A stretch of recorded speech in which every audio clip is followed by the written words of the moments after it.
Hello, good morning everyone. Good afternoon, good evening, kung saan man kayo naroroon sa araw na ito. This is the day the Lord has made, so let us all rejoice and be glad in it. Because this is the day for the Lord. This is a Sabbath day. Kaya mga kapatid, I invite everyone, ano man ang ginagawa nyo sa oras na ito, iwanan nyo muna and have sit properly, pakinggan nyo maigi ang salita ng Diyos. Dapat nating ilagay sa ating mga puso that the faith is from hearing the Word of God. So let us all bow down and ask the guidance of the Holy Spirit. Good morning, Abba Father. Good morning, Lord God Yeshua HaMashiach. Good morning, Holy Spirit of God. Maraming salamat po sa araw na ito na muli mo kami pinagtipon-tipon at muli mo kong ginagamit, Lord God, para maghayag ng iyong salita, O God, in the name of the Lord Yeshua HaMashiach. And I command all the warring angels of the Lord, angels of assignment, ministering angels of the Lord, stand firm in this place. Ano man ang mga espiritu na pinadala ni Satanas sa lugar na to, I command you right now na walisin sila lahat, itapon sila back to this solid place kung saan sila nararapat, in the name of our Lord Yeshua HaMashiach. And I also ask the Holy Spirit to come into this place, come into our heart, and give us the wisdom, knowledge, and understanding of your word, O God, in the name of the Lord Yeshua HaMashiach. And I also ask you, O God, to anoint my lips, that only the words you want me to speak, I will speak to your people, O God. Itago mo ko sa iyong likuran, O God. Hindi po ako ang magsasalita, kundi ikaw ang magsasalita sa mga anak mo. More on you and less on me, O God, in the name of the Lord, in the mighty name, Lord God. In sa oras na ito, linisin mo ang aking puso, Lord God. Ano man ang dumi sa aking puso, ano whatever adulterous things I have in my heart, Lord God, cleanse it with your precious blood and give me the peace and joy from you, Lord God, na sa pagsahayag ko ng mga salita mo, Lord God, yun lamang na pagmamahal at kapayapaan ang lalabas, O Lord, O God, ang tunay na salita mo, O God, in the name of the Lord Yeshua HaMashiach. And I also pray, Father God, na lahat ng mga salitang ito ilagay mo sa pinakamalalim na parte ng puso sa lahat na nakikinig sa oras na ito, para ang mga salita mong ito ay maging gabay ng bawat isa, O God, in the name of the Lord Yeshua HaMashiach. And this word will be the blessing to each and every one of us, O God. Maraming salamat po. Ikaw lamang aking tinataas, pinasasalamatan sa oras na ito, sa pangalan ni Yeshua HaMashiach I pray. Amen and amen. So sa mga bagong listeners sa araw na ito, I just want to remind you kung sino si Yeshua HaMashiach, sa yung Hebrew name ng ating Panginoong Hesus na si Jesus Christ of Nazareth, the Son of God. Para lang maintindihan nyo, kasi ang mga sa gamitin namin dito is Yeshua HaMashiach. So the topic for today is the Son of God is the image of God. O sa Tagalog, ang anak ng Diyos ay larawan ng Diyos. Taken from the book of John 10:29 to 30. My Father, who has given them to me, is greater than all, and no one is able to snatch them out of the Father's hand. I and the Father are one. Sa Tagalog, John or 1:10:29 to 30. Ang aking Ama na siyang nagbigay sa kanila sa akin ay lalong dakila sa lahat, at hindi sila maaagaw nino man sa aking Ama. Ako at ang Ama ay iisa. So the power of our God, Heavenly Father, and the Son ay the same. Parehas sila. Kaya yung mga hindi naniniwala na ang anak ng Diyos ay isang Diyos, ay wala na tayong ibang pupuntahan pag hindi tayo naniwala. Introduction. Our God, Heavenly Father, is omnipresence. There is no place that He is not present. He planned all things. He has no beginning and He has no end. There is no place where His presence is not filled. God lives in heaven and He rules over all the whole earth. So ang ating Diyos, since He is a Spirit, di man natin siya nakikita, but nararamdaman natin ang ating Panginoong Hesus. God created heaven first and eternity past. He was existing long before the creation of heaven. He is greater than heaven. He will still exist even without the heaven, because He is a Spirit. His right hand is His most beloved place. A place prepared for His Son, Yeshua HaMashiach. So ang ating Diyos, ang Ama sa langit, He will exist even without the heaven because He is God. He is Spirit. In Genesis 1:11, in the beginning, God created the heaven and the earth. So noong pa man, create na ng ating Ama sa langit, ang heaven at ang earth. Siya na ang gumawa nito. In John 17:11-12, I no longer in the world, but they are in the world. And I am coming to you. Holy Father, keep them in your name that you have given me, so that they may be one just as we are. While I was with them, I was keeping them in your name that you have given me. I guarded them, and not one of them was lost except the son of destruction, so that the scripture would be fulfilled. Hallelujah! So ang ating Ama sa langit, alam natin na pinadala niya ang kanyang bugtong na anak sa lupa para tayo lahat ay ma-redeem sa ating mga kasalanan at tulungan tayo na tayo ay makaligtas sa mga kasalanan na pinagagagawa natin dito sa mundong ito. In John 17:26, I made your name known to them and will continue to make it known, so that the love with which you love me may be in them and I in them. So mga kapatid, napakahirap kung wala sa atin ang ating Panginoong Hesus. And it is very important for us to hear the Word of God. Through hearing the Word of God, we will continually know who is really God in our life.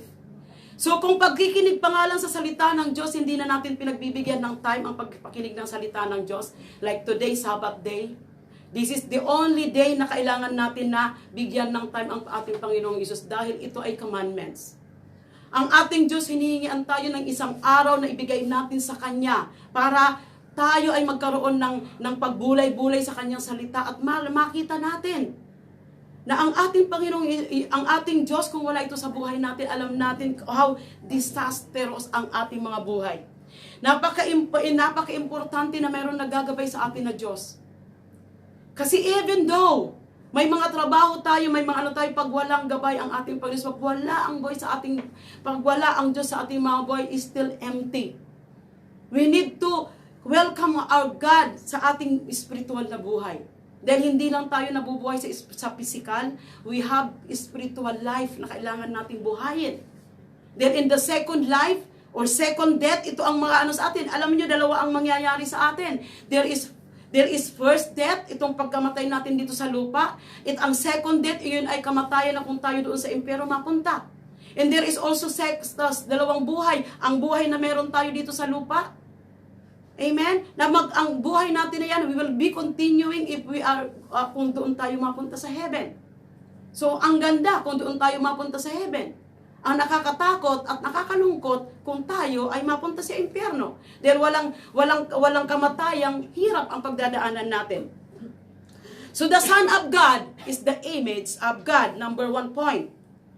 The Son of God is equal to God. He will enter heaven as Son of Man. Lowered Himself till death. Taste death and submit Himself forever. So ito yung ating Panginoong Hesus na si Yeshua HaMashiach. Diba? He lowered Himself. Naging tao siya. 100% man and 100% God. The Son of God is the image of God. To see the Son is the equivalent of seeing the Father. Before He came to the world, we could not see Him, but in eternity past, the Son of God existed as the image of God. The likeness of the image of God is man. You have to remember this and listen to this carefully. The likeness of the image of God is man. So human are the likeness of God. Tayo mga tao, we are the likeness and the image of God. So Yeshua HaMashiach is the image of God. So ang tunay na image ng Panginoong Hesus ay walang iba kundi ang kanyang bugtong na anak na si Yeshua HaMashiach.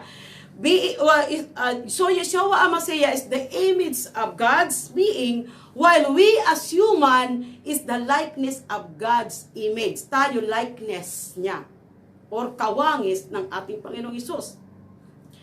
Ang paglalang sa atin ay isa sa napakalaking pasasalamat natin sa ating Panginoong Hesus, mga kapatid. To experience The beauty of what God created, yung naranasan natin ang buhay dito sa lupa, is a very big na pasasalamat natin sa ating Panginoon na tayo ay binigyan ng pagkakataon na mabuhay sa lupang ito. So ang paglalang sa atin ay isang napakasalamat natin because we experience the beauty of what God created. Diba? Kita mo, naranasan natin ang ganda ng mga beaches, ang hangin dito sa lupa, naranasan natin ito. Na-create tayo ng Panginoon in His likeness. Malaking pasasalamat natin ito sa Panginoong Hesus. In John 10:29-30, ito ang ating scripture reading. My Father who has given them to me is greater than all. No one is able to snatch them out of the Father's hand. I and the Father are one.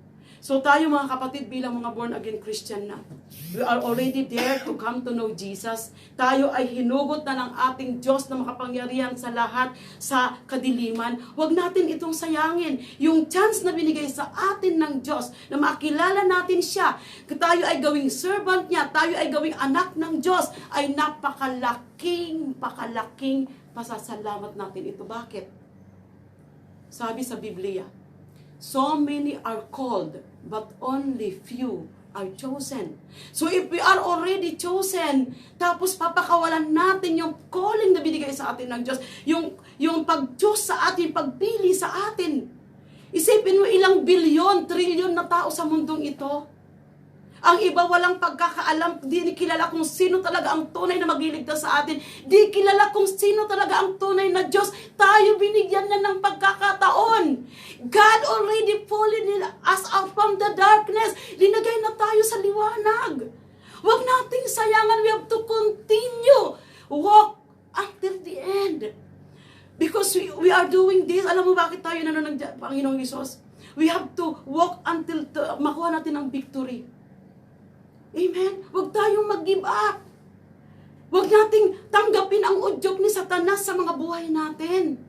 Amen? Si Satanas, alam niyo kung anong gawain ni Satanas? To hinder our walk with the Lord. Yun ang gawain niya. Naharangan niya tayo para hindi tayo mapunta sa kamay ng ating Panginoong Hesus. Yan ang gawain ni Satan. Dahil ayaw niya tayo maligtas. Amen? So we have to continue. Don't give up. Don't give up. Patatagin tayo ng Panginoong Hesus by His word, by His promise. Because God give us a promise. He promised us that He will give us eternal life if we will continue to walk with Him. The eternal life is waiting for us. Kaya we have to continue walk with Him. Huwag tayong mag-give up because sabi niya, my Father who has given them to me is greater than all. And no one is able to snatch them out of the Father's hand. Walang makakaisnat sa atin. This is God's promise. Na hindi tayo maaagaw sa kamay ng Panginoong Hesus unless magpaagaw kayo. Huwag kayong magpaagaw. Verse 30, I and the Father are one. So kung ano yung ginagawa ng ating Ama sa langit na pagmamahal, yun din ang pagmamahal na ginagawa sa atin ng anak. John 14:6 to 7. Yeshua said to him, I am the way, the truth, and the life. No one comes to the Father except through me. If you have to come to know me, you will know my Father also. From now on, you don't know Him, and I have seen Him. Amen? So, nakilala na natin ang ating Panginoong Yeshua Masaya. Ganun din para na rin natin nakilala ang ating Ama sa Langit, even though wala pa sa atin ni isa nakakakita sa Kanya. So, this is an encouragement to everyone. And this is the promise of God, that no one can snatch us in the hands of God as long as we continue to walk. Huwag tayong mag-give up. Huwag tayong tumingin sa nakapaligid sa atin. Just look at the one above, not the one dito sa lupa. Sabi nga, tingin natin ang ating tingin sa langit. Huwag tayo dito sa lupa tumingin. If we are walking, if we want to continue to walk with the Lord, i-concentrate natin ang ating tingin sa taas. Huwag tayong mag-concentrate sa tingin dito sa ating kapaligiran. Because nothing is perfect. Talagang mapufall at mapufall tayo. Tao is tao. Walang perpekto. nga lahat na tao, there is still a sinful ways. Mayroon paling mga old self na minsan lumalabas. Kaya hindi tayo dapat tumitingin sa sino man ang tao na ito. Number 2 point. Yeshua came to destroy the devil's work. God's original plan for His Son to destroy the work of the devil. Salvation is only a gift. So ang pinakaunang gustong mangyari ng ating Ama sa Langit, bakit pinadala niya ang kanyang bugtong anak, ang original plan is to destroy the work of the devil. Pinadala ng ating Ama sa Langit ang kanyang bugtong na anak para tulungan tayo na mapagtagumpayan ang buhay natin dito sa lupa. Dahil alam natin na ang buhay dito sa lupa is full of temptation. This is the place of Satan. Kaya nga kailangan natin ang Diyos na magpoprotekta sa atin. We need the God. We need Him in our life to protect us, to help us, na mapagtagumpayan natin ang buhay dito sa lupa. Kung wala tayo sa Panginoong Hesus, di natin ito mapapagtagumpayan. Because only God can help us. Only God can protect us. Kahit tayo may mga magulang, even our parents, how tried they are to protect the children, hindi tayo kayang protektahan ng mga parents natin. Di ba mayroong mga parents na mga stage parents, na ayaw humihiwalay sa mga anak, halos di padapuan ng langaw ang kanilang mga anak. To tell you, even how our parents love us and how they try to protect us, ang tunay pa rin na nagpoprotekta sa atin, walang iba kundi ang ating Panginoong Hesus. He is the only protection that we have. He is the only one who can protect us totally, completely. Ang ating mga parents, pwede tayo maprotektahan. Paano? Kahit katabi mo ang mga anak ninyo, you cannot protect your children. Kahit katabi mo sila, kasama mo sila 24 hours a day, you cannot. Because only God only God have the power to protect us completely, because He is the most powerful God. He is the mighty God. Amen? God created many wonderful things before He created the heaven and earth. Ang dami niyang ginawang magagandang bagay. Among them were the angels' spirit being whose purpose is to fulfill God's will. Angels worship God and serve Him continually. However, when Luciel, one of the great leading angels, understood about God's plan to create man, he rebelled against God. He wanted to be above God's throne. He wanted the position and authority God had planned for mankind. He wanted to rule all creation from above God's throne in heaven. When Luciel rebelled God cast him out of heaven. At the same time, one of the third of the angel joined his rebellion and were cast out with Luciel, now called Lucifer. So Luciel, dati siyang napakagandang anghel. Alam natin ito kung nagbabasa tayo ng Biblia. But because of his ambition, ambisyoso na tao, ambisyoso siya. Amen? So nag-ambisyon siya na maging Diyos, mas mataas pa sa Diyos. Now called Lucifer, or known as Luciel or Satan. Siya na ngayon si Satanas. He lost the beauty and light he had once.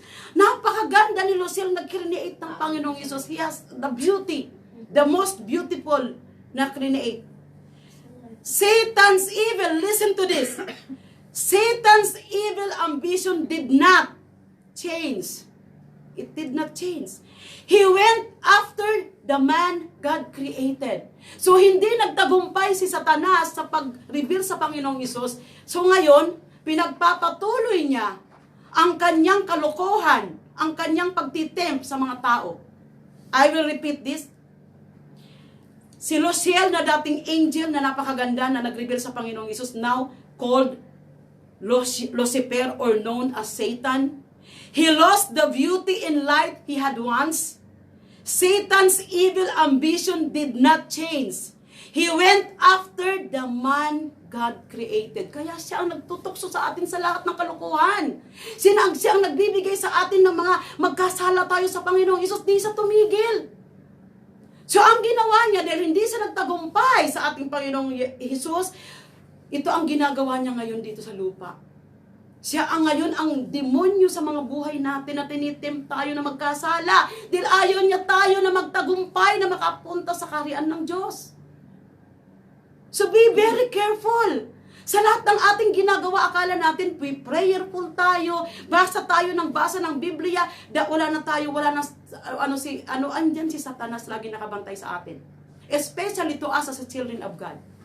He is after the children of God dahil gusto niyang hadlangan ang lakad natin sa Panginoong Jesus na hindi tayo magtagumpay. This is the work of the devil. Naitim tayo sa mga kasalanan. Hadlangan ang lakad natin sa Panginoong Jesus. Don't allow the devil to destroy our walk with the Lord. Di ba lagi natin sinasabi, the devil is under our feet? Paano siya magiging under our feet kung nauudyukan niya tayo? Di ba? Kailangan apakan natin siya ng todo na hindi siya makalabas sa ating mga paa. Because He is under our feet and we have the authority. God already given out the authority and they are defeated, powerless. Amen. Huwag nating hayaan ang gawa na ito ni Satanas dahil ito talaga ang kanyang trabaho. Satan's evil ambition did not change. He went after the man God created. He is after us. Hindi niya nagawa yung sa Lord, sa Diyos na gusto niyang gawin. Kaya after siya ngayon sa ating mga sumusunod sa Kanya. So dahil hindi nagtagumpay si Satanas sa pag-reveal niya sa Diyos, tayo naman ang kanyang binalingan. Mga tao ang binalingan niya na gumawa ng kasalanan. Na hindi tayo makasunod sa kautusan ng ating Panginoong Yeshua HaMashiach. But God's great love for us, He has a great plan for restoration. God did not give up man because of his sin. So hindi tayo give up ng Diyos. God did not give up man because of his sin. Kahit tayo nagkakasala, hindi tayo ng Diyos i-give up. Hindi niya tayo iniwanan. Instead, He put into action another great plan. The plan to save mankind from Satan's power and to restore him to his original plan of being his son and sharing his throne. He began to prepare the world for the coming of our Lord, Yeshua HaMashiach. Glory to God. Amen. Piniprepare tayo ng Diyos. This is the time of preparation that God is preparing us for the coming of our Lord, Yeshua HaMashiach. So wag tayong mag-give up on the middle. Continue. We have to continue. Because God Himself didn't give for us. So bakit tayo mag-give up? Diba? To restore Him to His original plan of being His Son and sharing His throne. He began to prepare the world for the coming of the Lord, Yeshua HaMashiach. Glory to you, God. Hallelujah. All glory belongs to you. So anong dapat? Dapat it is no longer I who live, but Christ live in us. Hindi na tayo ang mabuhay, kundi ang Diyos na ang mabuhay sa atin. Huwag nating anuhin na ang buhay natin ngayon, yung flesh ang ating paanuhin. It is no longer I who live, but Christ lives in me. Dapat ito ang ilagay natin sa ating mga puso. This is the reason why our Father in heaven sent Yeshua HaMashiach to destroy the work of the devil, appear as the Son of God, dying for our sin and rising again. The work of the devil refers to sin or lawlessness or rebellion. He came to give us victory over our sins in our life. Binigyan na tayo ng victory. So kung mag-give up tayo, where is the victory? Kayo ang natalo ni Satan. Di ba? Kaya kung mahilig tayo mag-rebuild, what does it mean? What does it mean? Only Luciel, mga kampon ni Satanas, ang nagre-rebuild sa ating Panginoong Hesus. We are created to belong to Him in His kingdom. Ito ang gusto ng ating Panginoong Hesus. 1 John 3:8. The one who practices sin is the devil. For the devil has been sinning from the beginning. Ben Elohim appeared for this purpose to destroy the works of the devil. So ito ang reason. To destroy the works of the devil. Ito ang gusto ng Diyos na destroy. Yeshua HaMashiach appeared and died for our sin, so that sin can be washed away and the devil can no longer accuse us or discourage us. So why we are discouraged? Diba? Ayan na. Yeshua HaMashiach appeared and died for our sin so that sin can be washed away and the devil can no longer accuse us or discourage us. Very clear. Very clear ang gusto ng ating Panginoong Hesus. Not only to destroy the work of the devil, but He wants us to have the victory. He is there to help us na mapagtagumpayan natin, mga kapatid. So don't give up. By shedding the blood of Yeshua on the cross of Calvary, cleanses us from our sins, and the work of the devil are destroyed. So destroyed na. He is already destroyed. Sabi niya, the shedding of the blood of Yeshua on the cross of Calvary cleanses us from our sins, and the work of the devil are destroyed. Thank you, Lord Jesus. Amen. So dinistroy niya ng ating Panginoong Yeshua HaMashiach. He already sent us. Pinadala na siya sa lupa para tayo magtagumpay sa ating mga paglakad sa Panginoong Hesus. So number 3 point. Yeshua is the Son of Man and a Son of God. Yeshua HaMashiach originally came in the form of a servant. This is the plan from eternity past. Ito na yung plano ng ating Panginoong Yeshua HaMashiach. It is necessary for Him to take a form of a servant like creation. Kaya nga ang ating Panginoong Yeshua HaMashiach, Yeshua, who is one for the Father, the one who submit Himself forever. Yeshua have to come in a body in the form of a servant like creation. Yeshua came to earth not as a heavenly king who lived the glory and majesty of God. He did not have an earthly father like us. Wala siyang earthly father like any other. And while He lived on earth, He was also called the Son of Man. Yeshua is the same Son of Man and the Son of God. He is 100% God and the 100% man. He is 100% man, kaya alam ng Diyos ang ating mga pinagdadaanan. Pinagdaanan niya lahat kung anong pinagdadaanan natin ngayon. Nagutom siya, nainitan siya, lahat nadaanan ito ng ating Panginoon. Because He is 100% man and He is 100% God. Kaya kung ano nararamdaman natin ngayon, naramdaman ito ng ating Panginoong Hesus na si Yeshua HaMashiach. Because He come to this earth as a creation, siya ay isang nilalang, as a human, 100% man, 100% God. He knows our downs and ups of our life. That's why He offered His own life for us. Alam na alam ng Diyos. Alam ng Diyos ang pinagdadaanan natin. Alam ng Diyos kung anong meron tayo ngayon. Alam ng Diyos kung anong pinagdadaanan natin ngayon. Alam natin na siya ang kailangan natin ngayon. Wala tayong dapat kapitan kundi ang Diyos lamang at wala nang iba, mga kapatid. Ang Diyos na buhay ang kakapitan natin. Nabigyan din tayo ng buhay ng Diyos. Huwag tayong kakapit doon sa Diyos na patay. Dahil kung kakapit tayo sa Diyos na patay, patay rin ang ating mga espiritu. We need to worship or to follow the God who is alive. Dahil ito ang gusto sa atin ng ating Panginoong Yeshua HaMashiach.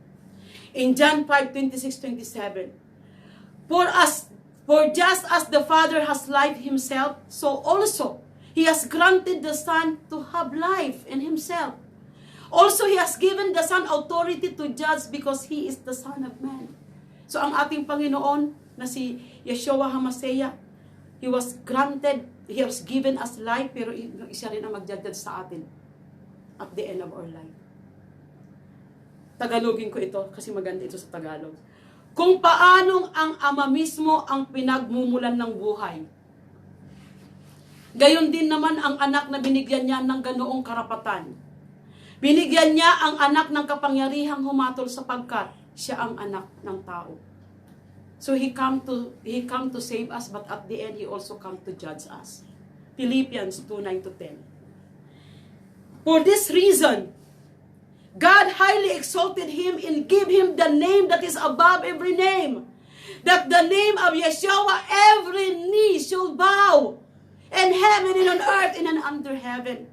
Siya yung binigyan ng napakataas. Because He is the only name na lahat tayo magbabow down. Kahit saan ka pa nakasamang reliyon sa oras na ito, at the end of our life, there is only one God that we will bow down. Lahat tayo magbabow down. This is only the name of our Lord, Yeshua HaMashiach. Kaya ngayon pa lang, iayos na natin ang ating mga sarili. Iayos natin ang ating relasyon sa ating Panginoong Hesus. Dahil walang magliligtas sa atin, hindi ang ating relihiyon, kundi ang ating relasyon sa ating Panginoong Hesus. Yun ang magliligtas sa atin. Hindi ang ating mga relihiyon, hindi yung mga pagposisyon natin, hindi yung pagdala ng mga ano sa mga bahay-bahay natin. No, it cannot save us, mga kapatid. Open your eyes. Tingnan nyo yung katotohanan. Lahat na nangyayari sa mundong ito, there is a purpose. May purpose ang ating Panginoon Diyos. Binibigyan tayo ng Diyos ng pagkakataon na mabuksan ang ating mga kaalaman, ang tunay nating pag-iisip, ang tunay natin na relasyon sa ating Panginoong Hesus. Yeshua was a holy man who gave pleasure to God in all things. Number 4 point. Heaven is a place God created for the Son. God appointed His Son, Yeshua HaMashiach, as here for His name's sake, and as well as for His Son to inherit heaven which God created. God placed heaven at His right hand. Heaven is a place of throne for the Son. So when His Son, Yeshua HaMashiach, enters heaven, He has to come out from the Father's bosom. He will enter heaven as Son of Man. Means temporary lower than the angel. Remember, He is equal to God. Took Himself as a servant, a model servant for human. So siya ang ating model servant. So ano yung model servant? Tayo, di ba kailangan tayo maging model servant? Because ang mga tao tumitingin sa atin. Every time we share the word of God, tinitingnan tayo ng Panginoon. Ang pamumuhay natin ang tinitingnan ng mga tao. Like Jesus on His life, di ba? Tinitingnan siya ng mga Paraseyo. Kung anong klaseng service, sabi niya, remember that He is equal to God, took Himself as servant, a model servant to human. Siya ang model servant natin, ang ating Panginoon Jesus. Ano siya? Humble. Nagsasubmit siya. Nagsubmit siya sa will ng kanyang Ama. So, ganun din tayo as a servant of God, na tayo ay pinili ng ating Panginoong Yeshua HaMashiach, ng ating Diyos, to be a servant. Kung ang anak pinili na maging servant sa human, tayo rin pinipili ng Panginoong Hesus na maggabay sa mga tao na hindi pa nakakakilala sa Panginoong Hesus. Tayo ay maggagabay. Paano tayo maggagabay? Kung tayo rin kailangan ding gabayan. Diba? Tayo ay maggagabay. Paano tayo maggabay sa bulag kung tayo bulag din? My brothers and sisters in Christ, please, we are now chosen as the model rin sa mga tao na narito. We have to walk like Jesus Christ. Sabi ko nga sa inyo kanina, it is no longer I who live, but Christ live in me. Dapat ganun na tayo. In order to inherit heaven, Yeshua has to lower Himself and submit to death and be glorified and ascend to heaven. The angel of the Lord will rule heaven in the name of Jehovah until the ascension of Son of Man. Ang ating Diyos na si Yeshua HaMashiach ay nagpakumbaba. bilang tao. Tayo ngayon, nag-share ng Word of God. We are blessed. May sasakyan na tayo ngayon. May mga, nung araw, di natin alam kung anong nilalakaran ng ating Panginoong Hesus. Ngayon, ang dinadaanan natin, simentado ng kalsada. Diba? Noon, mga bato-bato ang nilalakaran ng ating Panginoon. Lagi na sa dagat kung anong tayo ngayon, we are blessed. Hindi tayo sumasakay sa bangka, eroplano, bus, air condition pa. Diba? So, ang ating Panginoon, nagpakumbaba siya. At ang dami niyang pinagdaanan compare sa atin ngayon na we are blessed. Dahil everything is there, mga transportation, all kinds of mga gadget andito na ngayon. Very easy na mag-disciple, it's very easy na mag-reach out ng mga tao. Noon, nilalakad ng nila ilang oras, ilang araw ang isang lugar, ang isang baryo para lang maabot nila. Diba? Ganun ang ginawa, ganun kahambol ang ating Diyos. So if we are chosen to be the servant of God, di tayo magreklamo. Wala tayong reklamo sa mga gawain para sa Panginoong Hesus. Hebrew 1:10. And in the beginning, Adonai, you laid the foundation of the earth, and the heavens are the works of your hands. Hebrew 1:3-4. The sun is the radiance of the glory of His glory and the imprint of His being, upholding all things by His powerful word. When He had made purification for our sins, He sat down at the right hand of the Majesty on high. Thus He became as far above the angels as the name He has inherited is more excellent than theirs. Heaven does not exist on its own. Hindi siya nag-exist na basta nilang tumubong parang kabuti. It was created for the name of God in order to inherit by His Son, Yeshua HaMashiach. The kingdom of heaven, heavenward or God rules, there is a truth rules, life rules, there's truth and life in glory. Ito ang create ng ating Panginoon. So mga kapatid, nakikita naman natin how gaano tayo minahal ng ating Panginoon na hindi tayo mawalay sa Kanya. Na tayo ay magtagumpay sa Kanyang, sa lakad natin sa Kanya. So there is three kinds of heaven na ginawa ng ating Panginoong Yeshua. Ating Ama sa langit. Sky, ito yung things that we see right now, our immediate atmosphere. Ito yung ngayon na nakikita natin. Nararamdaman natin dito sa ano. So sunod is the universe, where sun, stars, moon, universe is a physical world or material world. Ito yung physical world or material world. Ang una yung sky, then yung base, which is your universe, na ito yung physical world or material world. Ang sunod is heaven. Heaven refers to spiritual world, spiritual place, a place of great glory, a place of continual worship, a place without night, without curse, without pain, without sorrow, without crying, and without death. Hallelujah! So kung mapunta tayo sa heaven, ito ang gagawin natin mga kapatid. A place of great glory. A place of continual worship. Allah, doon tayo mag-worship sa Panginoong Hesus. A place without night. Wala nang dilim. Wala nang gabi. A place without curse. Wala nang curse. A place without pain. Wala na tayong mararamdaman na pain or sakit or whatever. A place without sorrow. Wala nang lungkot. Glory to God.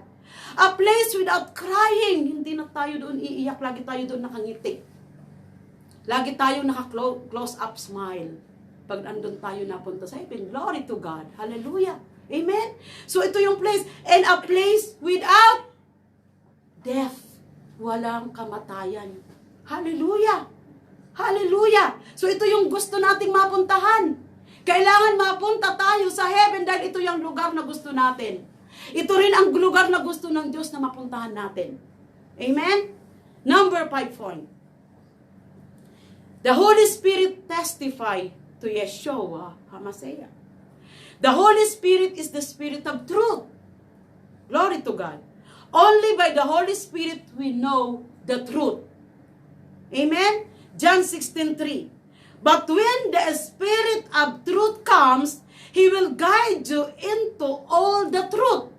He will not speak on his own, but whatever he hears, he will tell you and he will declare to you the things that are to come. So ang banal na espiritu, ang magagabay, ito rin yung Spirit of Truth, ito yung nagpapatotoo sa lahat ng bagay.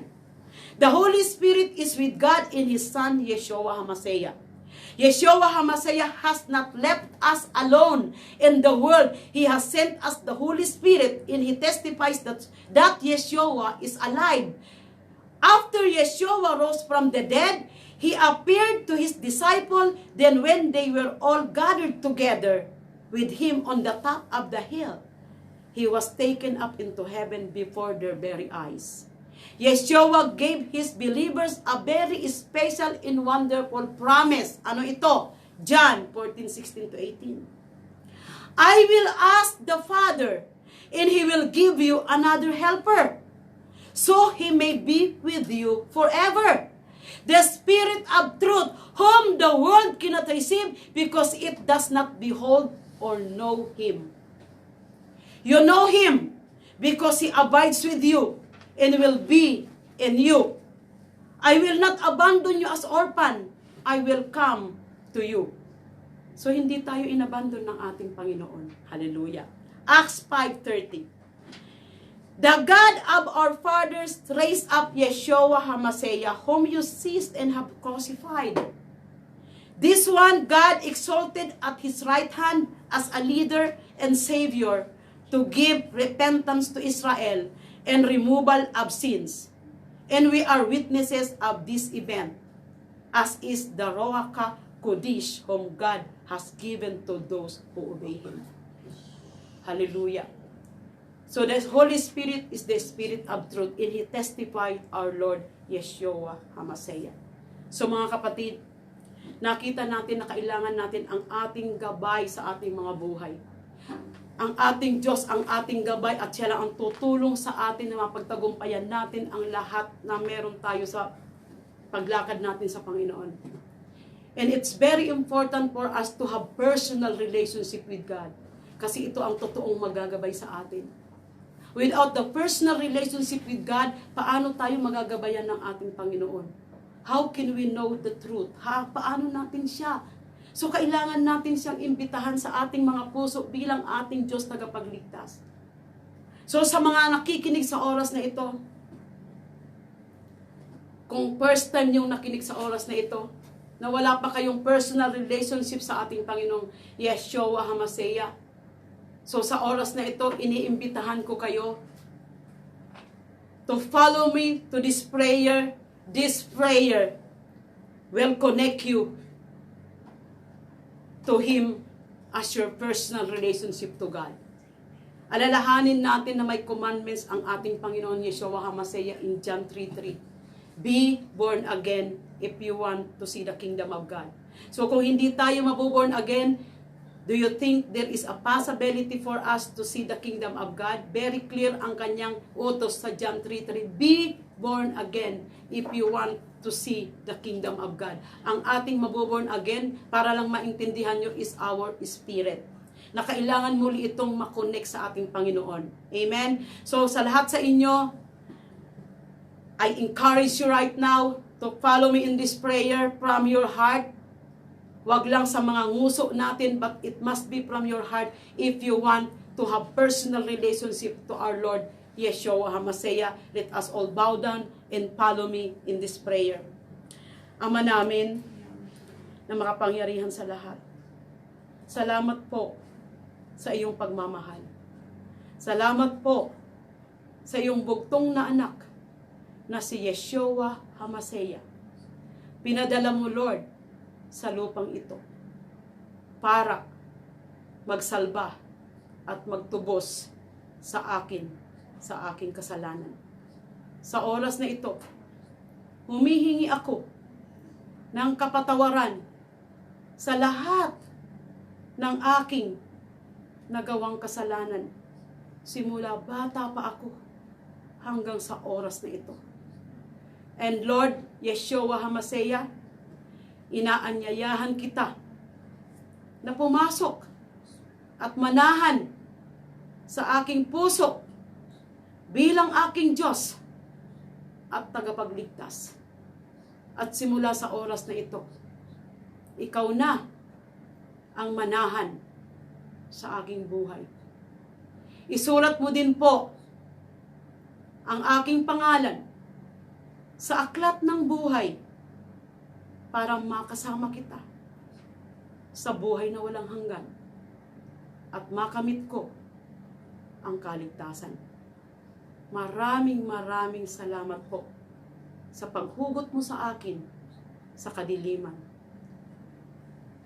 I love you, Abba Father.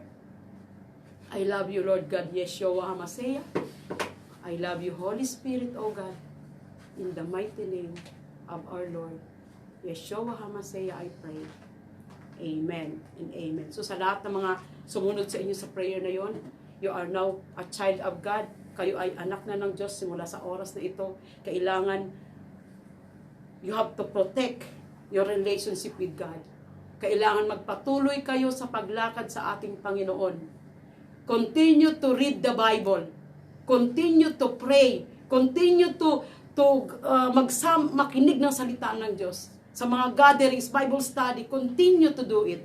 And I encourage you right now, kayo lahat na nakikinig, you have to share lahat ng mga Bible study, mga preaching, i-share ninyo sa mga pamilya ninyo, mga kaibigan ninyo, para sila rin magkaroon ng personal relationship, magkaroon ng pagkakilanlan sa ating Panginoong Yesus. Kasi pag namatay tayo mga kapatid, na hindi natin kilala ang Diyos, pag namatay tayo na wala tayong personal relationship sa ating Panginoon, isa lang ang ating pupuntahan. Ayun ay ang lugar na hindi nyo tatanggapin ngayon pa lang. Kaya ngayon pa lang, don't waste the time. Huwag niyong sayangin yung grace period na binibigay sa atin ng ating Panginoon. Binibigyan tayo ng pagkakataon. Hinihintay tayo ng Diyos na tayo ay lahat magpakumbaba sa Kanya. Hinihintay tayo ng Diyos na lahat tayo magkaproon ng personal relationship sa Kanya. Huwag nating hayaan si Satan na maghender sa mga lakad natin sa Panginoong Isus. Huwag nating pagbigyan si Satan sa mga udyok niya sa buhay natin, because Satan is already defeated 2,000 years ago on the cross of Calvary. Conclusion. God loves Himself the most. And He also loves His Son, Yeshua HaMashiach, for His own name. Finally, God's plan has fulfilled. He placed His name in heaven and appointed His Son as here and seated at the right hand of the Father. Glory to God. In Mark 16:9, then the Lord Yeshua, after He had spoken to them, was taken up into heaven and sat down at the right hand of God. And His resurrection, Yeshua, give us great hope for the future. One wonderful day in the future, Yeshua HaMashiach will return to the earth again, not as a baby, but revealing to the whole world who He really is. The glorious God and ruler of all creation. At that time, all those who have died believing in Him will be raised to life again. In Acts 7:5. And He said, look, I see the heavens open, and the Son of Man is standing at the right hand of God. In Philippians 2:10, that at the name of Yeshua, every knee should bow, in heaven, and on earth, and under the earth. Amen. So all glory and honor belongs to God alone. Siya lang ang ating Diyos na makapangyarihan. He is the only one to be glorified because He is the beginning, He is the end, He is the powerful God.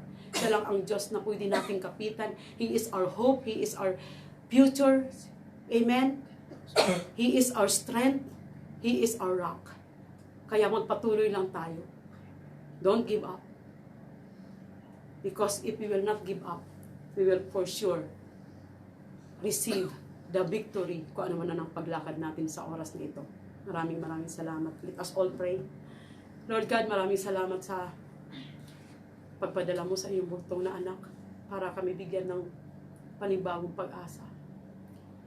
Maraming salamat, Yeshua HaMashiach, for dying on the cross for our sin. At salamat at tinutulungan mo kami sa lahat ng aming mga kahinaan, mga pagkukulang, O God. Salamat sa mga salita mong ito sa araw na ito, Lord, na muli mo kaming binuhay, sa Espiritu, Lord God. Muli mo kaming binigyan ng pag-asa na hanggang andyan kami sa mga kamay mo, hindi kami mawawalay, O God. Maraming salamat po sa mga salita mo ito, Lord. I pray that you will write all this word in the deepest part of each and everyone's heart, O God. Para maging gabay ng bawat isa ang mga salita mo. Na hindi kami mawalay dahil sa sarili naming paniniwala. But we will live because of your word. We will live for your promises. We will live for your greatness, O God, in the name of our Lord Yeshua HaMashiach. And I pray right now, Father, that the whole world will be COVID-19 free, Lord, in the name of the Lord. Have mercy to all of us, to those who are in the hospital. Have mercy on them, Lord. We ask you to have their healing power right now, O God, in the name of the Lord Yeshua HaMashiach. And I also pray, Lord God, for all those who are working as a frontliners, Lord God, I ask you, Father God, to protect them. Send your Lord God, your mantle of protection be upon them na mapagtagumpayan nila ang kanilang mga responsibility as a frontliners, oh God, in the name of the Lord Yeshua HaMashiach. And I also pray right now, Lord God, that all the religion will turn into relationship with you, oh God. Because as you said that in this near, oh God, in the name of the Lord, ikaw po ang maghipo ng puso ng bawat isa, even our families, oh God, ikaw po ang maghipo because you are the mighty God. You are the one in control of everything, Lord God. We are nothing without you. We cannot do anything without you, oh God, in the name of our Lord, Yeshua HaMashiach. Maraming salamat po, Lord God, and I declare blessing upon blessing Israel. I declare blessing upon blessing Jerusalem. I declare blessing upon blessing each and every Jews wherever they are right now, oh God, in the name of the Lord, and I declare peace on earth, peace in Israel. Maraming salamat po, Lord God. Silyuhan mo ang mga panalangin namin ito ng kumukulong ang banal mong dugo that Satan cannot steal thy birth per birth sa birth in the name of our Lord Yeshua HaMashiach. And I decree and I declare that there is no retaliation in backlash from enemy to our ministry, to our family, to our job, to our finances, oh God, in the name of our Lord Yeshua HaMashiach. I bring you back all the glory, the praises, the honor that you alone deserve. In the name of our Lord, Yeshua HaMashiach's name I pray. Amen. Thank you for listening for the word of God today. God bless you all. Shalom and have peace. Thank you so much.